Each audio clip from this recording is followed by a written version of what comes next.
اس کی فضیلت کے بارے میں جو چیزیں ہم کو معلوم ہوتی ہیں وہ احادیث سے ہیں۔ احادیث میں ہم دیکھتے ہیں کہ اس مہینے کی جو مخصوص عبادات بتائی گئی ہیں وہ روزے ہیں۔ حضرت اسامہ بن زید رضی اللہ تعالی عنہ بیان کرتے ہیں کہ میں نے عرض کیا یا رسول اللہ لم اراک تصوم من شہر من الشہور ما تصوم فی شعبان قال ذلك شهر يغفل الناس عنه بين رجب ورمضان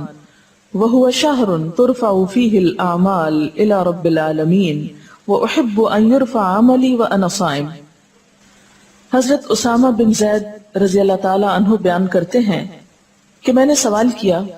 اے اللہ کے رسول صلی اللہ علیہ وسلم، میں آپ کو کسی مہینے میں سوائے رمضان کے اتنے روزے رکھتے ہوئے نہیں دیکھتا جس قدر روزے آپ شعبان میں رکھتے ہیں۔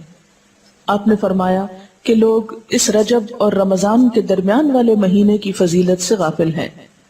حالانکہ اس مہینے میں لوگوں کے اعمال اللہ تعالیٰ کے سامنے پیش کیے جاتے ہیں۔ میری چاہت یہ ہے کہ میرے اعمال اللہ تعالیٰ کے سامنے میرے روزے کی حالت میں پیش ہوں۔ یہ روایت جو ابھی میں نے آپ کے سامنے رکھی یہ ابو داؤد اور نسائی کی ہے۔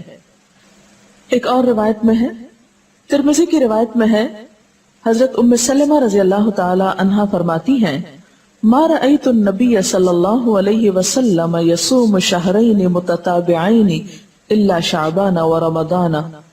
کہ میں نے رسول اللہ صلی اللہ علیہ وسلم کو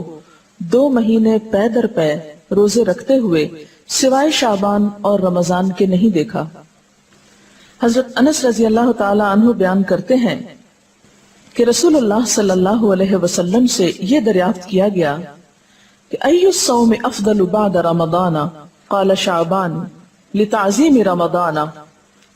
قال فای الصدقۃ افضل قال صدقۃ فی رمضان۔